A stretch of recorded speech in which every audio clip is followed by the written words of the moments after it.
What's happening, y'all? We are back at it. It is August 1st.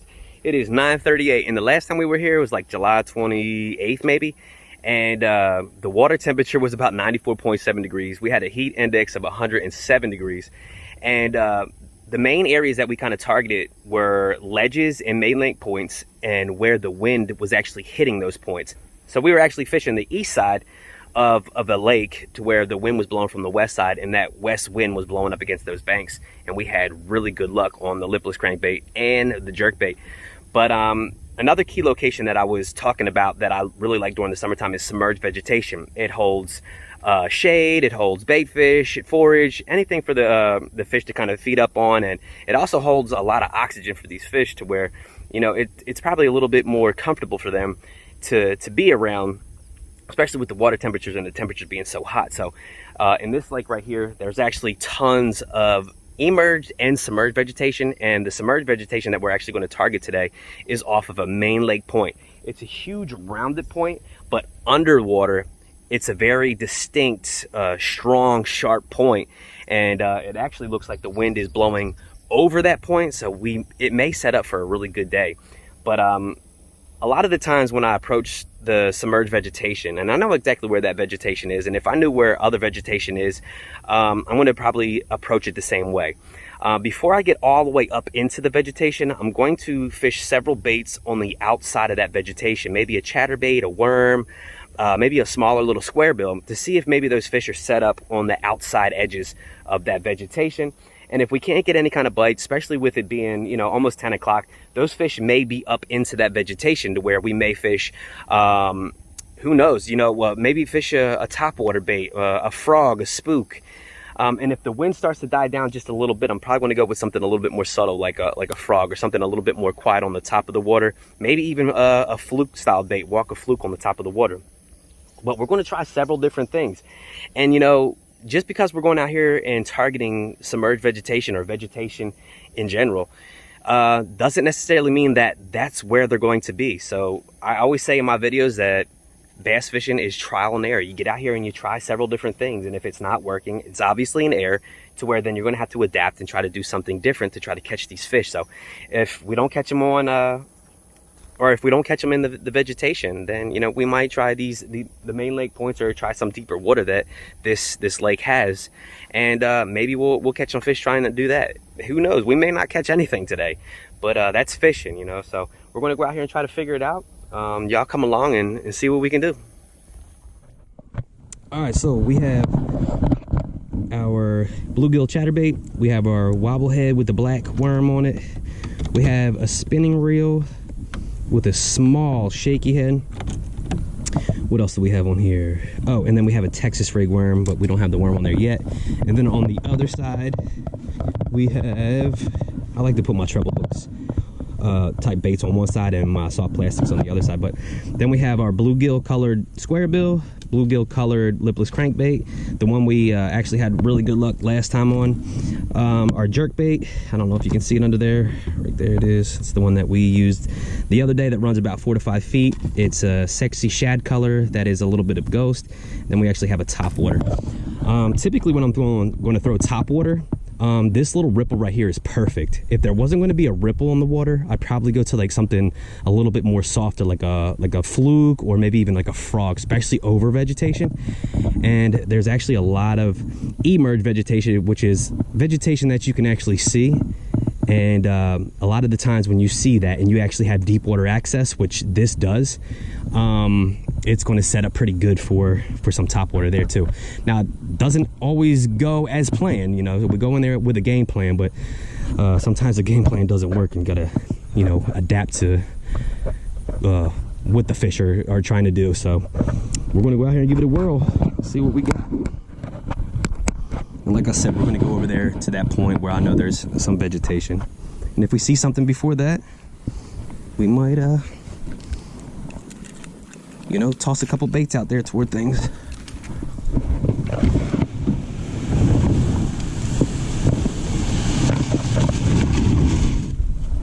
There we go.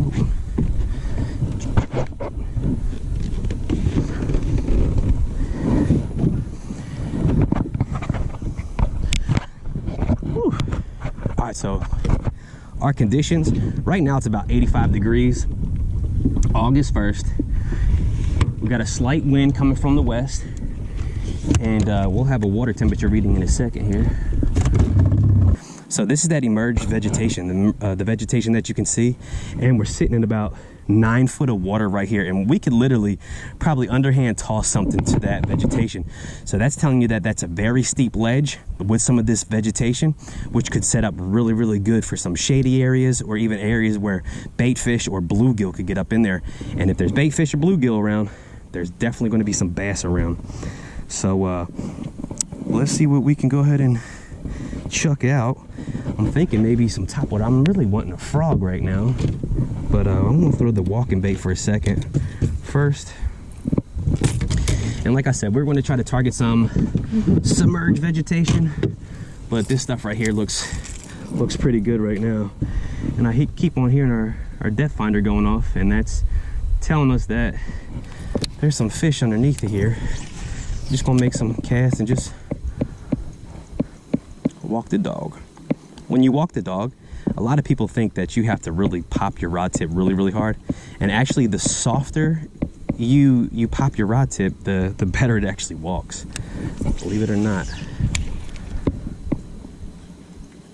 With it being super hot, the water temperature right now is about 90.8 degrees.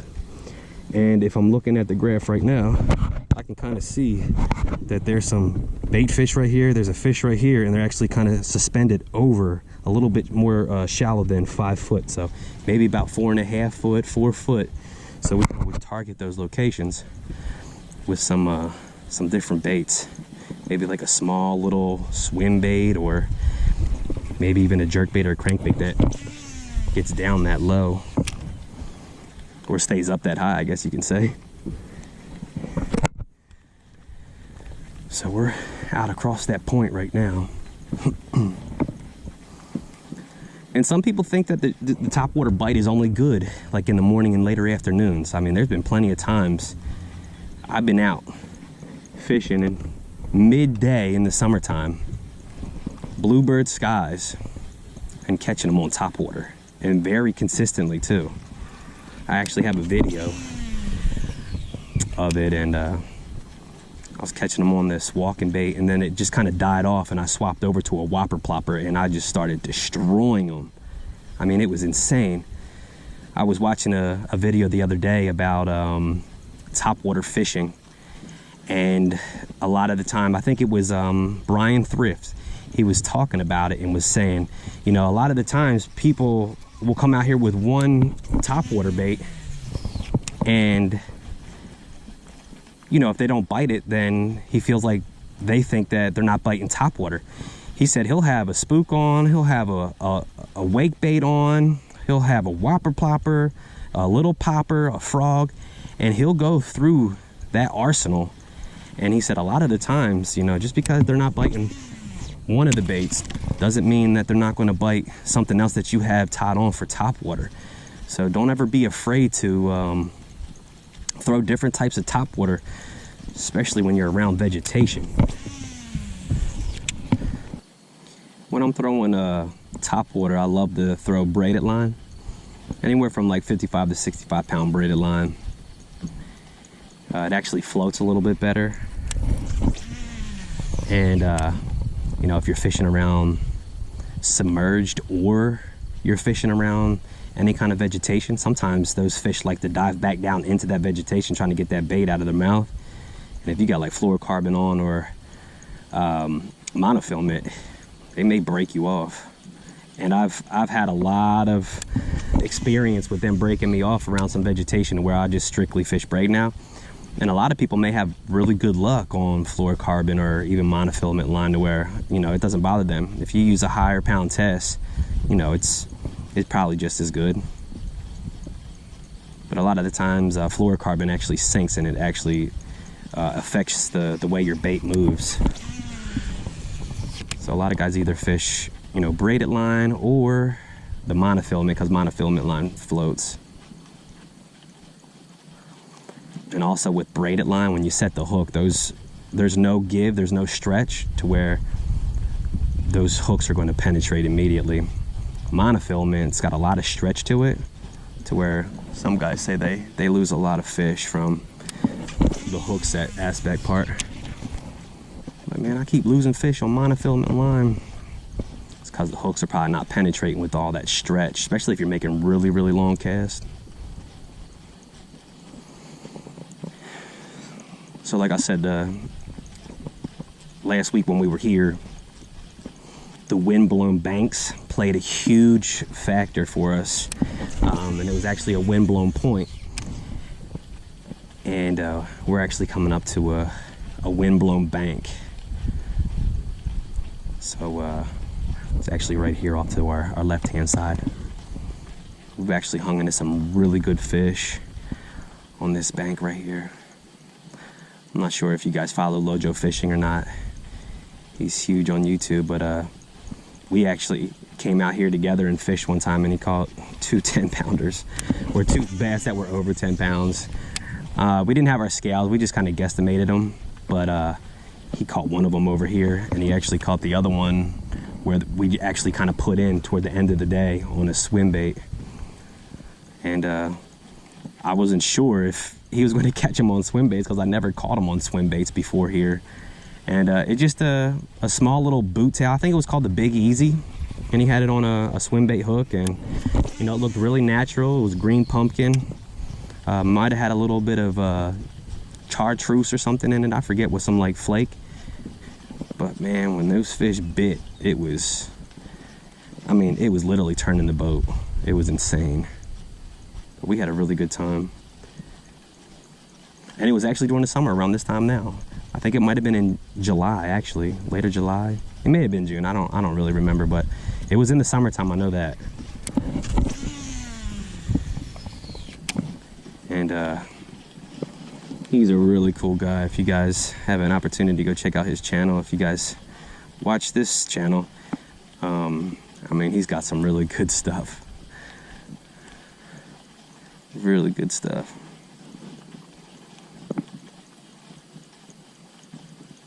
So we're still sitting in about 9 foot of water, and as you can see, we're still really close to the bank. I know on the GoPro, it kind of looks like some of the things that you fish are super far away, but it's actually not. It's literally like a flip or a pitch away. And we're sitting in 9 foot of water, so that ledge right there could be a pretty good ledge later in the day when it gets super hot. They might be suspended off of it, but who knows? Fishing is all about trial and error, trying to figure them out. Just because you go in here with a game plan doesn't necessarily mean it's going to work.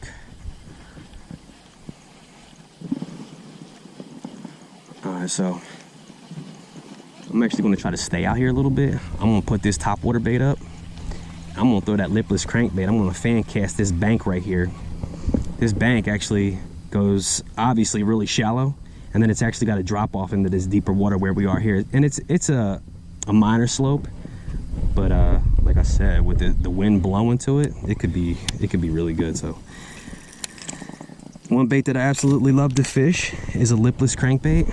It's actually an amazing search bait. So like once you start getting a couple bites, and even when you're getting bites, just like the video from last week, if you're getting bites and you're not getting hookups, they're at least showing you kind of where they are. So let's see what these fish have to offer. Maybe they want this lipless crankbait. But this is it right here, the bluegill color. I actually change out the hooks on these. I think they're H2O express baits, which are super cheap, super durable. This back treble hook is actually a little bit smaller, and I actually like it to be a little bit bigger.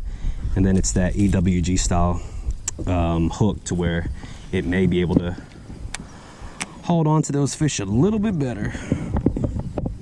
And we're just going to fan cast this area here. And like I said, I know we were going to target some vegetation, but it's so hard to say you're going to go do something when you come out here and you want to fish almost immediately, and there's so much stuff to fish. But we'll get to that vegetation. We'll get to it. We're just going to fan cast this real quick. See if we can hang up. And another thing too, I like to try to create a reaction strike. So I'm going to do a stop and go retrieve. I might let it sit for a second, start reeling it really, really, really fast. So just changing it up sometimes is really good.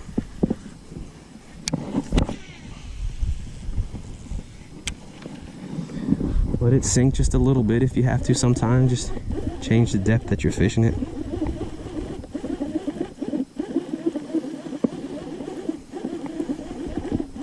But it's getting hot. It was already the 85 degrees, and I'm not really sure what the temperature's supposed to be today, but I can only imagine it's going to be pretty miserable. I mean, I've checked the temperature. The wind's supposed to get up a little bit, I think, because there's supposed to be afternoon thunderstorms. The high, I forget what the high was going to be, but it was hot. I think it was about like 97, which is pretty crazy. Feels like it's right now. So I just released one of the brakes on the braking system just to get a little bit further up a cast. So now it's flying pretty good.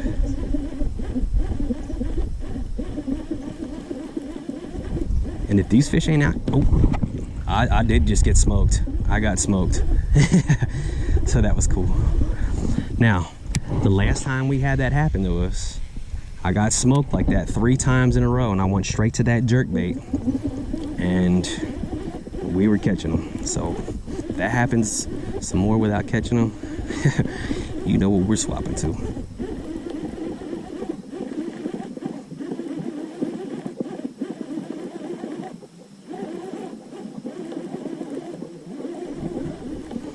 Now, I didn't make that same exact cast. I'm gonna try to make it right there.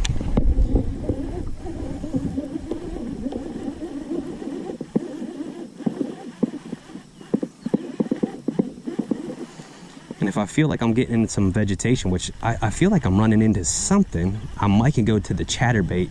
And chatterbait, believe it or not, is really weedless. Let's see if I got some vegetation on there. No, it felt like there was something on there. So maybe we're bumping into vegetation. I might need to bring it in just a little quicker and keep it above it.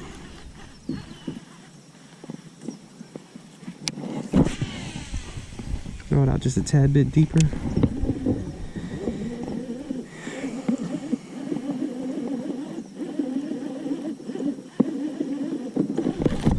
There's one. I don't know how big it is. Oh, he's a little guy. I don't know if he'll stay on there, but we got him surfing right now. And that was that. Oh, he come off. He's about 1.5 pounds. So let's see if we can make that same cast. Super far out there. Look, he had both treble hooks in his mouth too. Oh, so that's a plus. Just got that bite. Oh man, we just got smoked again. Thought it was vegetation at first, but I felt it tick. I might need to fish a jerkbait around here. Fish it fast. I might follow it. You stop it, and man, they'll swallow a jerkbait.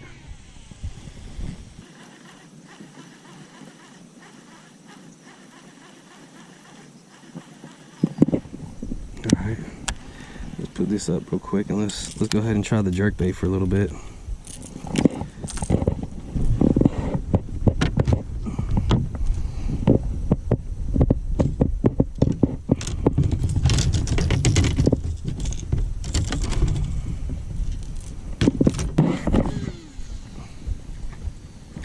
Make long cast. Count the jerkbait down a little bit.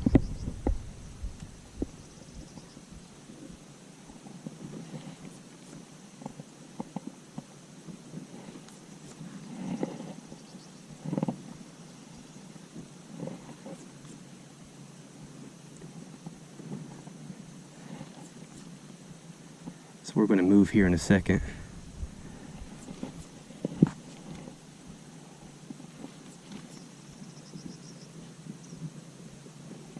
Oh, there's a hit. Nice. On that pause, guys. I don't know what we got. A decent one.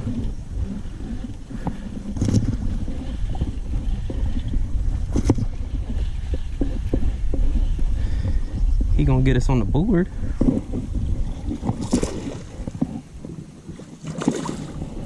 Get in here.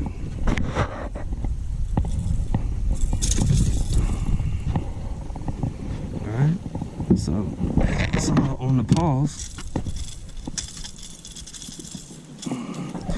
I ain't gonna grab him when he got that on the bottom lip. Alright, so our first fish on the jerkbait on the paws, somewhat similar to last time we were here. 130. Fish number one, 130. Not really big, not what we're looking for. Guys, check this out. How crazy is this? He must have been caught before. Guys, if you look at this in his mouth, it looks like there's a pattern of a worm, and it looks a little rusty to where, like, he probably had a bait stuck in his mouth for the longest time. I don't know if you can see that, but it looks just like a pattern of a worm. Pretty crazy. Never seen that before. So whatever. All right, so let's try to get it back out there. The key thing today on that bite right there, not today, that was pretty cool. So let's get this bait back out there. You know, the key was letting it pause, and you actually felt like a worm bite. You feel a little tick. So once you feel that tick, go ahead and load your rod, tip up, and bring that fish in.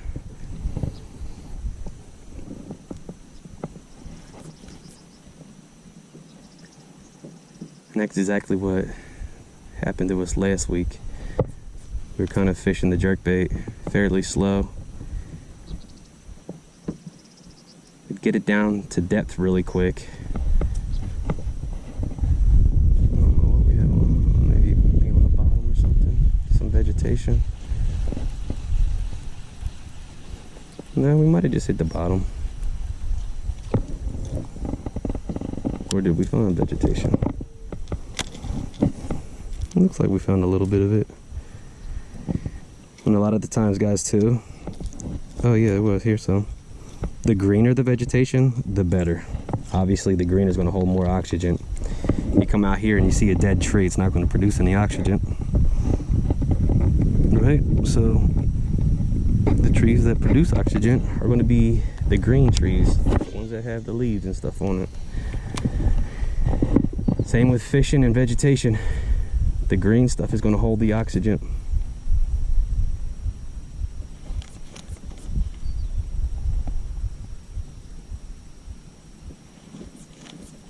Just popping it a couple times. Here's one. This one feels kind of good. Oh, he come off. Man, he felt pretty good, guys. He didn't eat it the way we wanted to. And guys, if you don't think you're going to lose fish, you're definitely mistaken. I probably could have set that hook a lot sooner too. I feel like I didn't set it soon enough. I felt the weight. I thought I just hit the bottom. I need to stop thinking and just do what I do. Just react to it.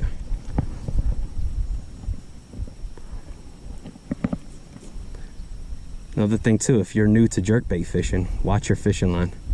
If you can see the fishing line on the top, watch it.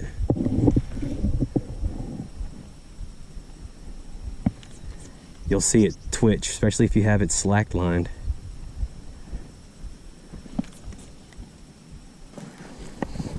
We're getting bites. That was crazy.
got the back treble hook in his mouth.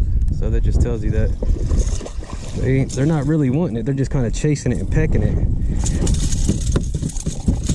They usually say if they want it, they'll usually be eating the front treble hook. But it's okay. We're still catching them. We don't got 5 yet to call out, so I guess he wasn't going anywhere.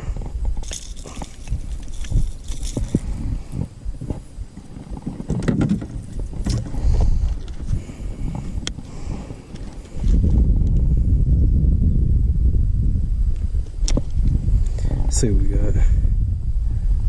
132. First one was 130. Second one, 132. Hey, at least we're getting bigger. I don't know if you can see the scales or not. Kind of hard to see with the glare. 130, 132, total of 262. Now we caught 2 fish, missed one. Had a couple swats. And check your fishing line. Make sure your line's not frayed or damaged. We were on our way over here to the point, which is literally right here in front of us. We're sitting in about 7.5 foot of water. So the wind's blowing directly to it. It's kind of rounded right here, and then it's got a small little point, literally like right here at the tip. And then it kind of goes back around. So it looks like a point, but from afar you probably couldn't tell. But underwater, it comes all the way out here where we are. So we can kind of fan fish this area. This would be the back side of it. So you got the point here, and it comes up over and then back down into some vegetation or into some other kind of structure. I think there's some rock over there, and then it goes over the point here, and then it's got vegetation, and then they got some submerged vegetation, obviously, like I just said, and then some rock over there too. So I do see a couple blow-ups from time to time over here. I'm not really sure if it's those birds or fish. We're gonna try it out. I'm gonna start out with this worm real quick, just trying to judge where this vegetation is. So I'm gonna make a small cast like that. I'm already in the vegetation, so I'll feel it. So we are in vegetation,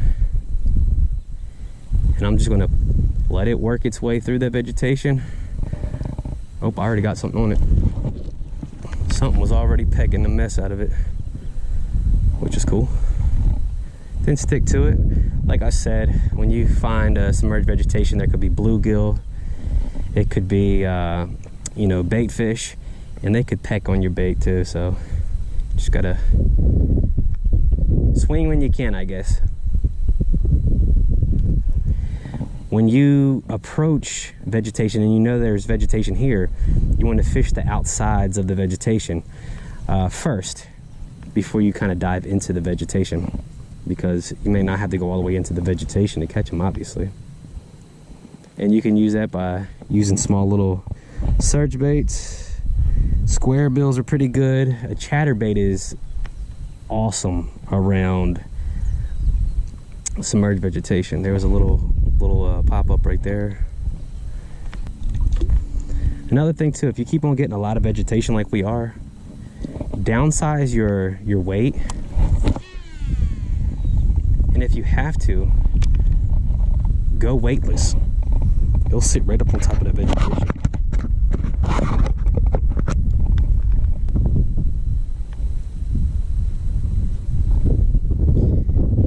And believe it or not, my best times in the summer are around noon and later, when it's super hot out. For some reason, I don't know why.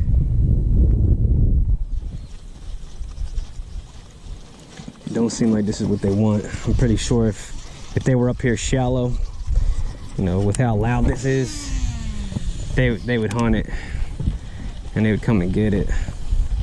So we need to try something else. We got a couple bites on that worm. Now what that Texas rig swim bait is going to allow us to do is to not fish the top and not fish the bottom, but like literally almost through the vegetation. And sometimes, oh man, it could be a great option. And I like to do it on this braid, like I said. Now if you're ever going to cut this off, pay attention to this. If you're ever going to cut this off, you can always save these bobber stops, and you can actually transfer them to another rod or another, I guess, on the same line if you wanted to. You can transfer them on the same line if you wind up cutting this off. But when you do cut it off, just remember to leave some line on it to help you with that. So I typically go ahead and just grab a handful of the line and just cut it there. So it's about 5 to 6 inches. So if you do that, you can actually save these bobber stops if that's something you wanted to do. I can show you how to do that a little bit later when we need to tie that back on, I guess. All right, so the swim bait that I want, where is that? This is it right here, guys. As you can see, it already has the braided line on it. The bait that I love to fish through Vegetation. It's a green pumpkin and watermelon. It is on a EWG swim bait hook. As you can see, it has this little lead weight here to keep it down a little bit, screw lock. And then all I do is make it a little bit weedless by pegging it just a little bit when it goes through its back, and that's it right there. Now let's see if it's as good as I'm making it out to be. Just gonna make real long casts and cover a lot of water. You can cover so much water with this.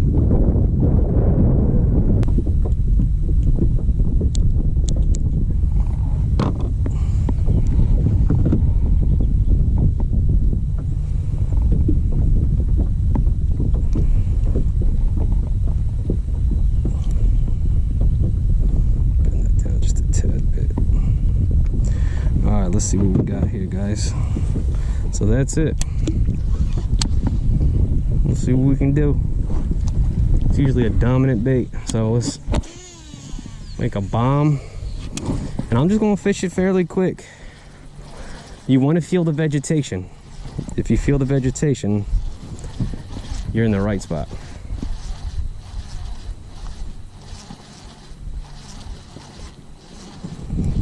And like I said in the beginning of the video, Lojo, he was fishing something similar to this, and that's what kind of honed me in onto fishing this swim bait, kind of like how he was. He actually had a regular larger hook, and he had a small bullet weight pegged in the front of his Texas rig. This right here is specifically for swim baits.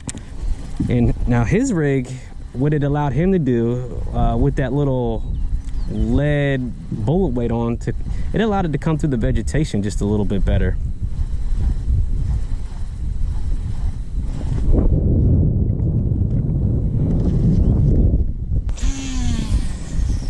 But if you're throwing this swim bait right here, it goes so well through vegetation. And just the key to it is make sure that you feel the vegetation like you bumping into it. So if you're going too fast, slow down.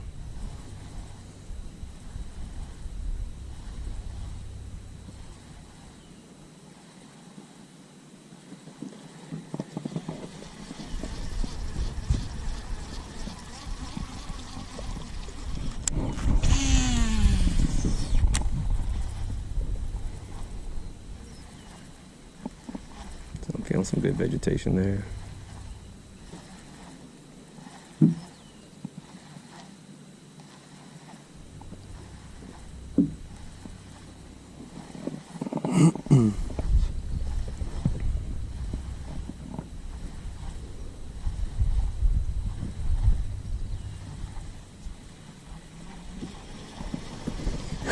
Alright, I'm gonna go across the point now.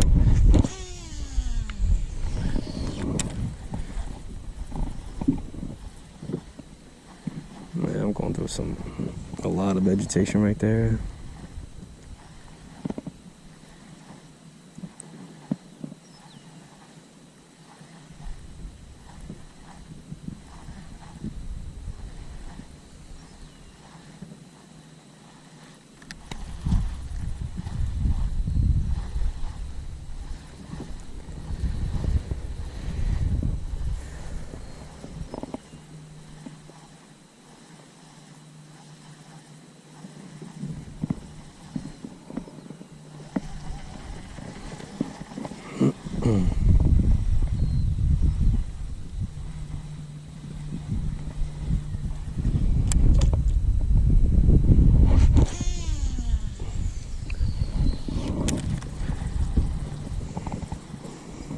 And if you don't get bit on this when you're fishing vegetation, you need to go do something else. And like I said in the beginning, you know, we had an idea to come out here and fish and, you know, show our approach and use some of the baits, or show you some of the baits that I typically use fishing submerged vegetation. But you know, if they're not biting that, you know, you gotta adapt. So we're gonna try to adapt the best we can. And you know, that jerk bait off of that ledge over there on that far side was good, and we just seen a bite out here on this point. So you know, they might be out here in deeper waters, suspended. Oh, I talked about in my latest video that I like to look for points that have deep water access, ledges that have deep water access. Man, they just blew up big time down there, right where we caught them last time. And submerged vegetation. What else? Oh God, we got a giant on. We got a giant on. Oh Lord Jesus, we have a Lojo giant on. Getting wrapped up in the vegetation. Get out of that vegetation, guys. We have an absolute tank on. Holy cow. I thought we were in some vegetation, which we were, right out there on that point. Oh my Lord Jesus. The head shakes are insane. Look at my rod tip. Woo. Look at this beast. Holy cow. I don't know how good we got him hooked, but he is a tank. Holy cow. See if I can grab him. Guys, look at that freaking fish. Whoa. Look at this mouth. Look at this mouth. My fist all the way in his throat. Look at this. All the way in. Oh my God. Look at this mouth. His mouth is huge. Look at his head. All right, swim bait hook right there on the side. Holy cow. He's not super fat, but his head is like an 11 plus. Holy cow. All right. Scales. All right, y'all believer in this swim bait? Let's see what we got. Man.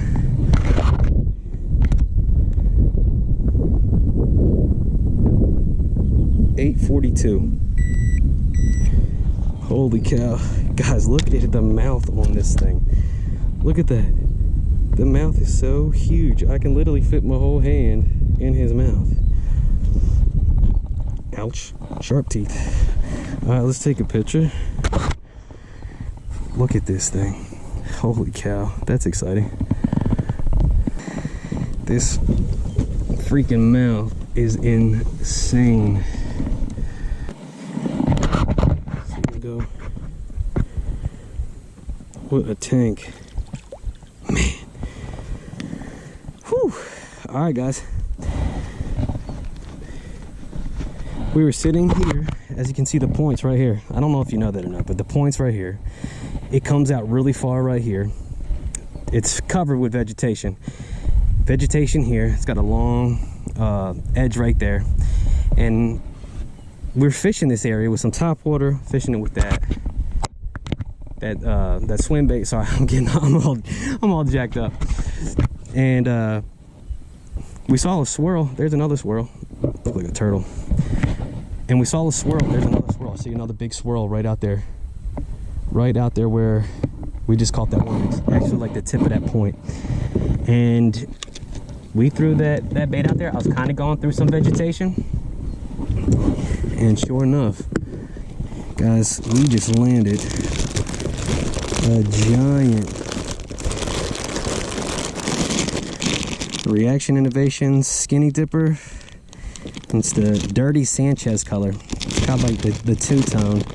So the Dirty Sanchez color, I think, well, I don't know if it's it or not, but the color that I like actually has the green pumpkin on the top and the watermelon seed on the bottom. I'm not sure if that's the Dirty Sanchez color or not, but if you look at it in the sun, you can kind of see. And I don't know. But green pumpkin or anything that's got green pumpkin and watermelon seed in it is pretty good. But man, he straight up destroyed that. I mean, look at this hook in the scratches and the lead. Look at that. Insane. So cool. All right, so here's that little piece right here. It's still got some rubber in it. I don't think it matters. It'll fall out eventually. So you just take that screw, pin it into the tip of the nose here. You want to kind of you do want to make sure that it's straight, super straight.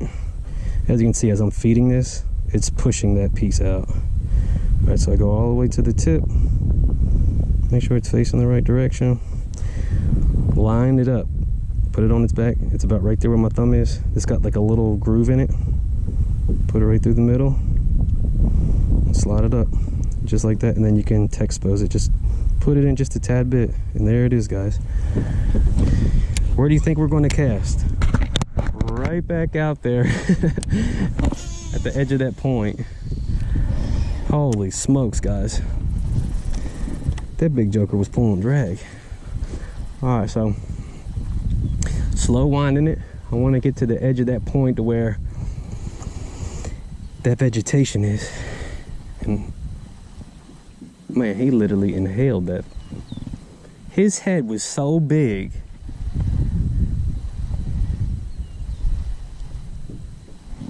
That was insane.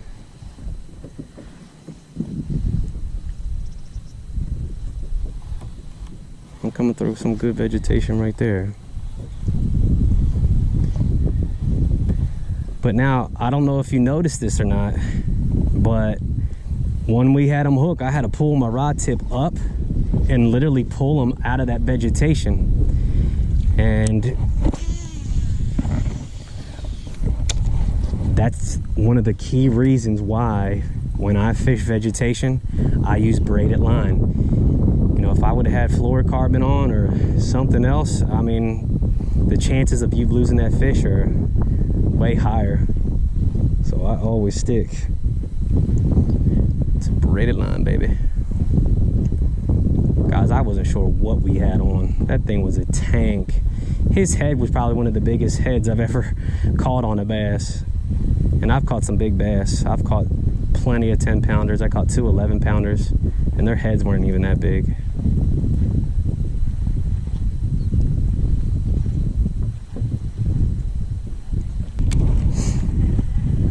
Let's cast them out, though.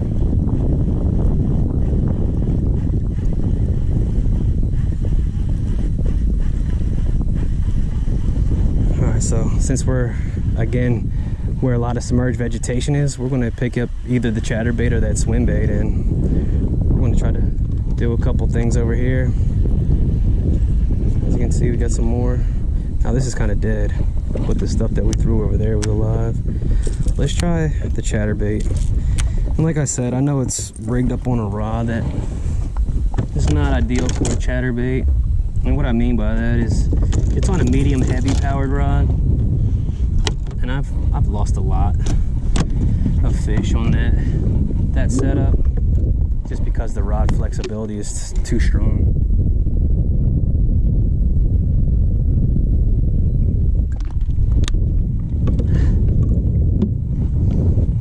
But we're gonna try it.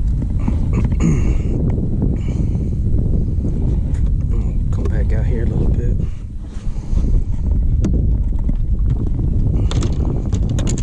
But if I play it the right way, I might be able to land them if I catch or hook into one.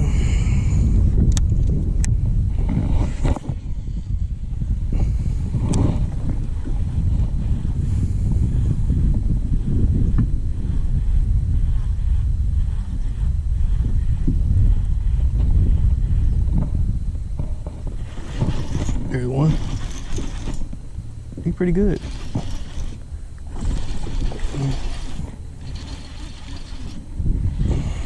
They're coming at us quick. That's kind of stuff I was talking about. The snapback being so strong.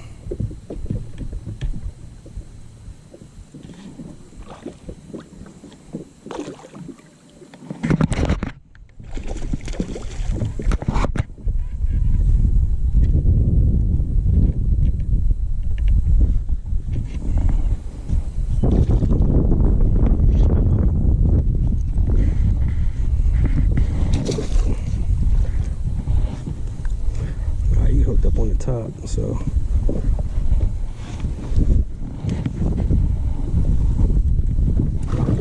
got him on that chatterbait, baby. Think he wanted it? Where that hook is? All the way up on the top. Choked it. Appreciate you playing, little buddy. Alright, so let's pop this out with some care, if I can find it. Alright. Let's weigh him out.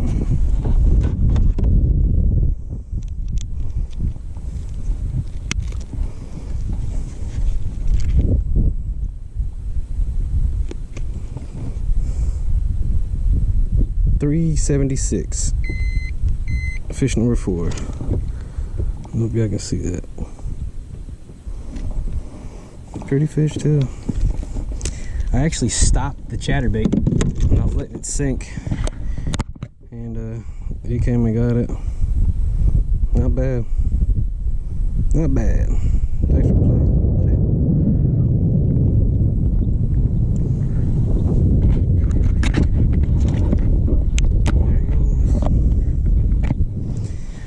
Alright, so since he had it choked, one thing that we need to look for is oh, the tail came off.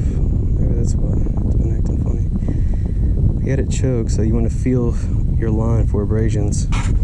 If it feels good, keep on going. We had it out that way. The wind-blown bank is right here. We're sitting fairly shallow. We're sitting in about 4.5, 5 foot of water, and we're fan casting this whole area. So that's where we got him. That's where we got a couple other bites earlier today too. Oh, there's a giant. This is a giant. Oh yeah.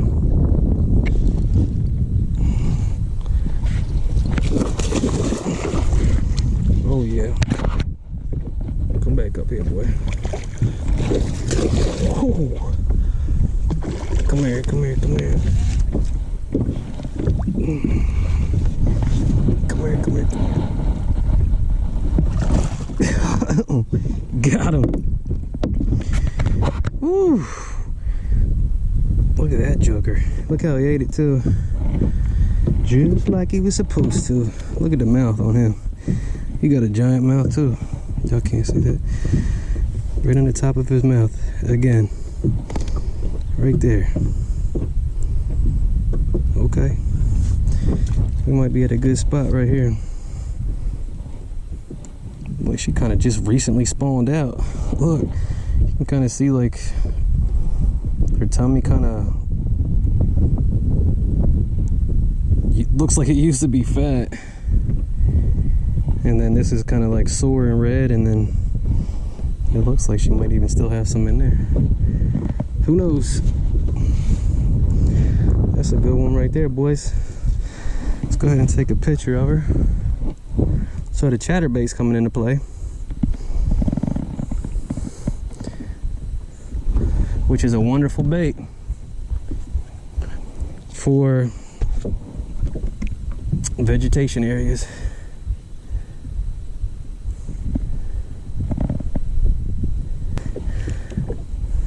VMware.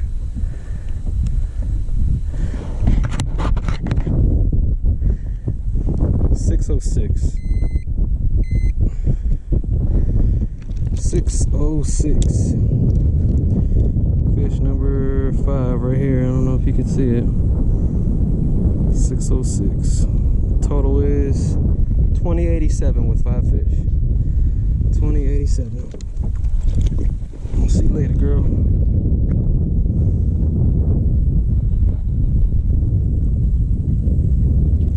See you.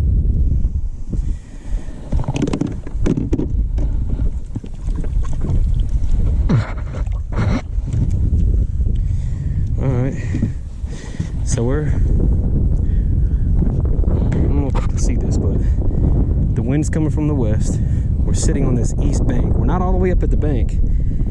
And then it's super shallow along this area here, and then we found some vegetation right here. So this wind-blown bank right here, you know, we caught some here when we first got here, and we just caught those decent ones right there. They're jacking up my chatterbait. I might be able to get another cast off of it, I don't know. Let's just change it up. And let's retie it too. You always want to make sure that everything is at its best.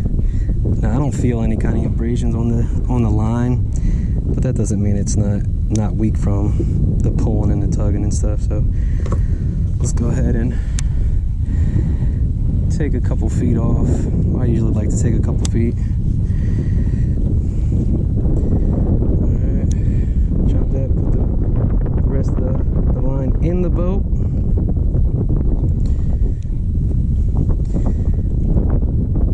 Tie my tri-link knot. That's the knot I love to tie. Just heard some fish busting out here into some deeper water. Around 3 times. 1, 2, 3. Back through the hole where my fingers are. Finger. Cinch it down. Make it a little bit tight. Cut it off. Now, I'm not really sure how you guys cut your line, if you cut it down as short as you possibly can. But, you know, sometimes your knot will slip a little bit, which is air. So, leave a little room, leave a little line for air, just in case it does. And air, not the air that you breathe. I'm talking about error, like a problem. So, leave that there. All right, so we got that chatterbait tied up. Let's look from my chatterbait trailer. I'll show you, you know, the colors that I liked. I told you that I liked the green pumpkin with the chartreuse. Well, the blade minnow by Striking, excuse me, has the green pumpkin chartreuse. And what I do with that chartreuse, actually, if you saw the belly of that last one, it looked kind of orange. Well, that's because I have these zoom markers right here. Fire tail, looks pink. All right, so I'm gonna take it, get the chartreuse side, I don't know if you can see this, and then start painting this like that pinkish color on both sides. It's got a scent to it too. So when it kind of dries up, it kind of got like an orange look to it. It doesn't even look purple or pink or whatever color this is, the fire tail. So when that dries up, it also has a scent to it. It smells like garlic, but they're fairly cheap. Here's my chartreuse colored one too. They do really well. They even work on hard baits too, like your crankbaits and stuff. All right, so let's get the chatterbait out here. Show you how I rig it. If you look, the chatterbait actually has 2 keepers on it, which is very helpful for holding that bait on. If you look at it, it looks like it's kind of got some orange in it. The tummy looks orange, and we didn't even put orange in there. So that's it right there. The green pumpkin chatterbait by Z-Man, and then the Strike King blade minnow, and then I put a little bit of that zoom marker on there. It makes it orange. And as you see right there, we just caught 2 beasts. Make a far cast. I was actually fishing it fairly slow. My retrieve is just kind of like sporadic, just slow and kind of on the bottom a little bit. And they're just thumping it, which is fine. There's another. Oh, we just missed one. Just missed one. See if we'll come back for it. I'm just gonna kill it. Maybe zoom it back quick. He was there. We definitely hit him. He came back and tried to get it. Oh well. Now we were fishing that swim bait. We had some good luck on it. Had some bites. Caught that 846. Swapped over to this chatterbait and caught a couple decent ones already. Just missed one right there. But this windblown bank, I'm telling you, use the wind to your advantage. It really helps out a lot. I like to fish a chatterbait on 14-pound line too. Anything higher than 14 pound is pretty good too, like 17 or even 20. But anything smaller than that, man, it's tough, especially when you set the hook. When they bite it as hard as they just did right there, oh man, they can snap you off immediately. Especially around vegetation, because we are around some vegetation.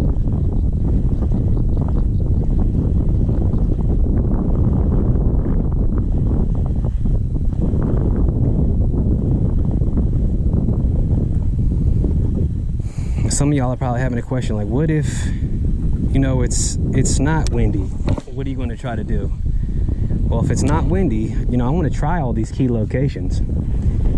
And if that doesn't work, I'm going to try to go out a little bit deeper.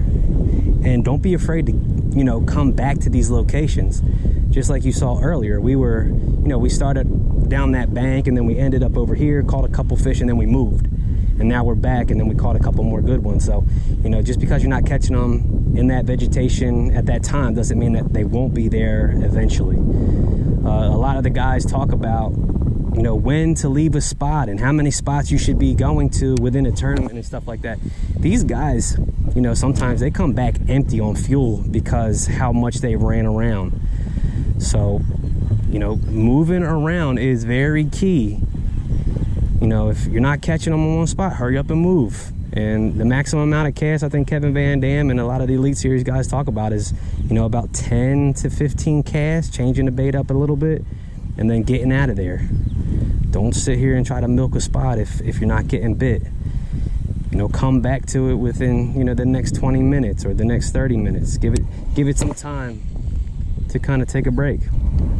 Now, just like now, you know, we caught some decent fish here. We may have spooked a couple of them to where they're not going to bite this bait. We can go to another location after a couple casts, and then we can always come back to this spot, especially if the wind's going to consistently blow to it.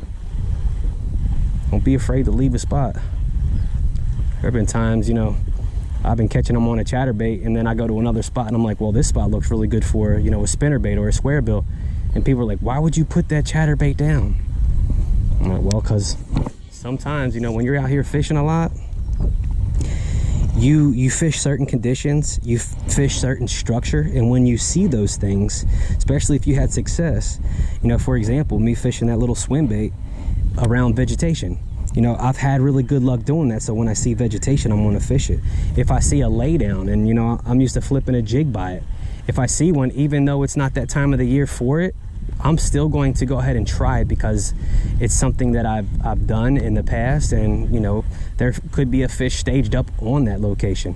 So a lot of the times you learn these strategies and these techniques and ways of fishing due to being successful out here on the water through, you know, certain times of the year. So coming out here and being out here on the water as much as you can is the most beneficial. And don't just come out here, oh well, it's nice and it's cold. Here's another one. Come out here when it's raining. Come out here when it's super hot, when it's snowing, when it's cold. Don't be afraid to fish out in the rain unless you know there's going to be a lot of lightning. Let's get it out right here.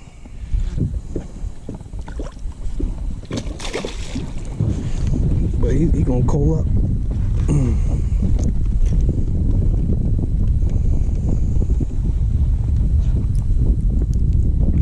don't know if you've ever heard somebody say fish the conditions. Well, that's what that saying means. You know, you come back into you're fishing this chatterbait and you go back into that shallow water where you see that vegetation. You might say, oh, a frog looks good here. I've caught them before on a frog in this type of vegetation, and you might catch them in vegetation with that frog. So don't be afraid to change it up just because you're catching them on it. Change it up. 171, fish number 6. So 6 fish. We've been out here since about 10. It is almost 1 o'clock. So 10, 11, 12, 1, 3 hours. We got 6 fish. Not bad.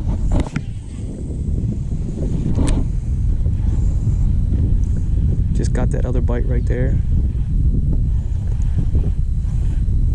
I'm kind of stopping this too and letting it go. Like, not stopping, letting it go, but like retrieving it, stopping it, letting it kind of sink, and then retrieving it again. And big old beak flying by my head. They're kind of biting it like on the fall or when I start to retrieve it back.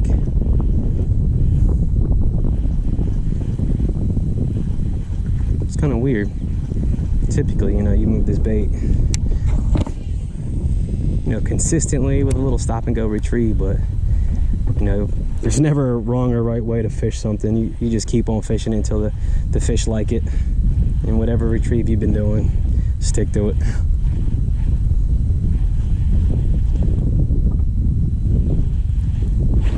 There's another one. Oh, he feels like he's a little bit bigger. Let's see what we got.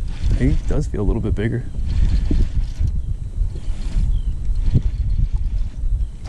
Oh yeah, there's about another 5 or 6 pounder right there. Let's see how good we got him moved. Oh, he's probably bigger than that. Whew. Might be 7. Don't lose him. Don't lose him. Might even be the same one we caught earlier. It might even be. Oh, it's not. Here's another 5 pounder, guys. Look how he's eating it. I don't know if you can see that. But look at the bait. Down the throat. Chatterbait, green pumpkin.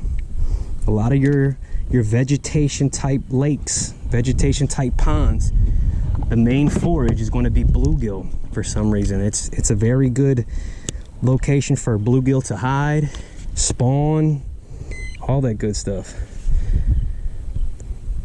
634. 634. I don't know if y'all can see that. 634. Fish number 7. The last time we were here, when we were catching them on lipless crankbaits and jerkbaits, we caught a limit, 5 bass limit that was almost 30 pounds. It was, what was it, 29.36 or something like that. So we're on the verge of beating that right now.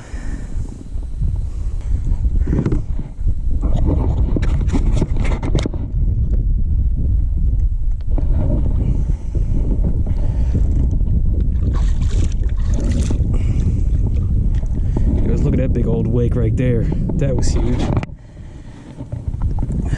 Let's check our bait. Feels okay. So we just saw that huge wake right there.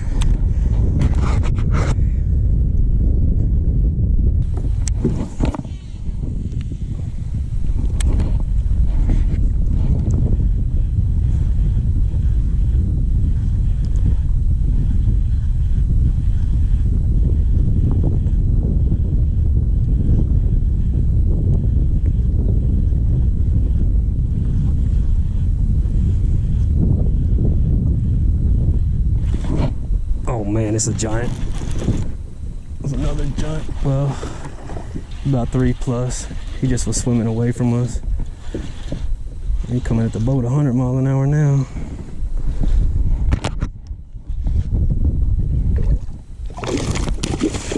Stay on there, boy.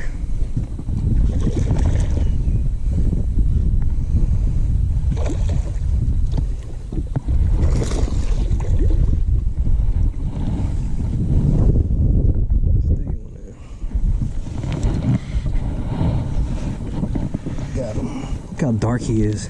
He looks like a smallmouth. And no, there isn't any smallmouth. One thing that I think of, and the reason why they may be this dark, is because there's a lot of vegetation over there, and they spend a lot of their time in that vegetation. Almost like a chameleon. You know, they'll adapt to where they're staying. Now, if they're always in that vegetation, to be a little bit more stealthy, their color will turn a little bit. 266. 266. You see that? Not a bad one. Guys, I thought he was a giant. That's like a native bass. A lot of the Alabama native bass, it doesn't seem like one of those Florida hybrids. It's like a native bass. Just one that's probably been here. It wasn't hybrid or sent here. A lot of the native bass that I've caught are usually like that dark green color. Really pretty color. So we're at 3161 with 8 fish. He ate that up. So we're coming up on that location where these trees and that stalk is. I don't know if it's like a little hump or a little transition that has a little bit of cover on it. I don't know, but sometimes I come to this location right here, cast toward these trees, and have some good luck.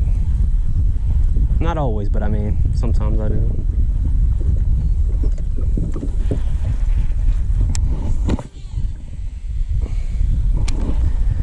That ought to be a good spot right there.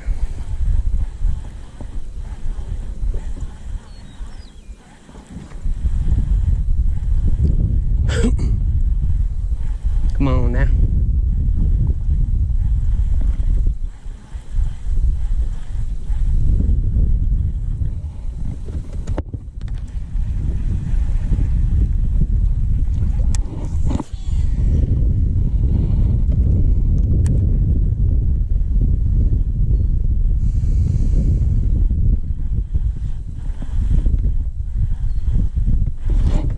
Oh God, we got a giant on.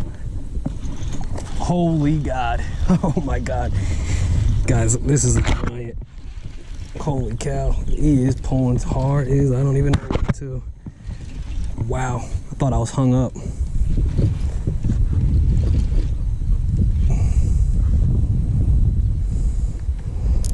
I might have to lower this drag a tad bit.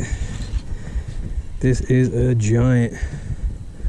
Right on that point where I was saying, here he comes.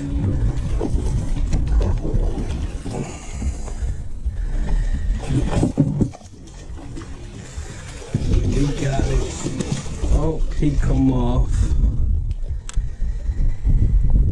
Oh, he come off. God, what a freaking giant. Guys, he literally, I thought we were hung up. That's how heavy he was. He was probably 8 plus. Another 8-pounder. But that's right there on that transition. I was telling you. I don't know exactly what it is. Man. Ah, that sucks. That sucks, but I mean, we've been catching them pretty good. Man. But like I said, I don't know what this transition is, but this wind blowing to it and up over it could be a really good spot for them to kind of stage up on and wait for something to come by, like a giant chatterbait. Oh man, I thought we were hung up. That was a beast. It's okay, man. Like I told you, you know, this is not my ideal setup for a chatterbait. My ideal setup is something that's a little bit softer to play with that fish. And I mean, I know I got a net. I probably could have netted him, but I like the challenge of reaching down and getting him.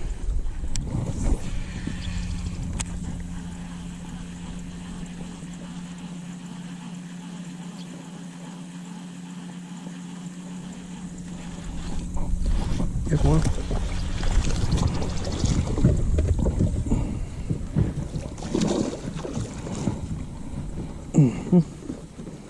He might go.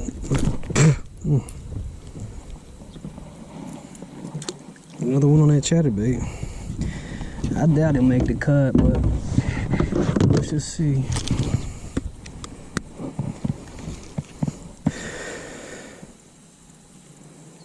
Our small is 132.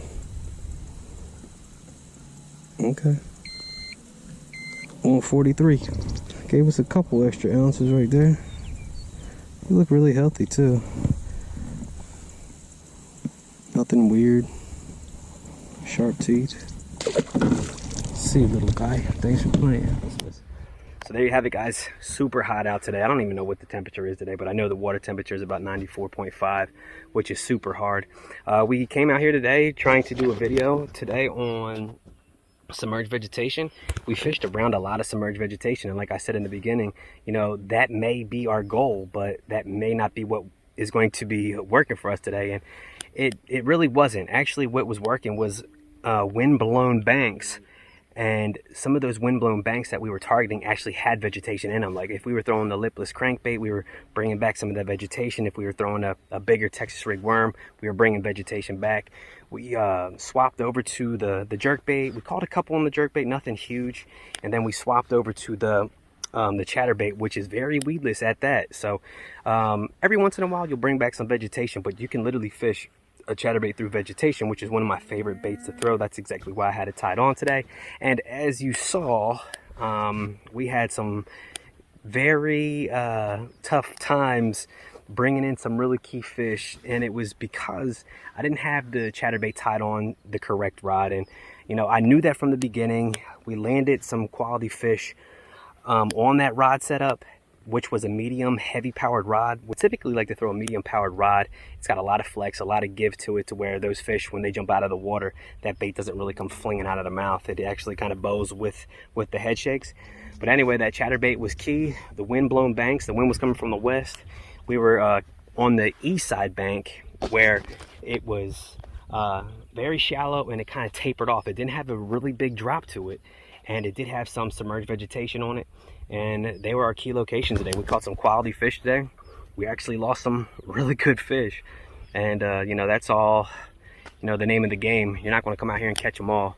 And if you do, you have a very successful day. That's pretty cool. But you need to come into it knowing that you're not going to land every fish. So when you do lose one, that you're not as disappointed. Well, guys, I hope you enjoyed the video. It was a very hot and tough day, but when we got into them, it was pretty cool. And if you guys have any questions, comments, leave them down below. If you like the video, give it a thumbs up, and if you want to see upcoming videos, go ahead and subscribe. But I'll see you next time. Peace.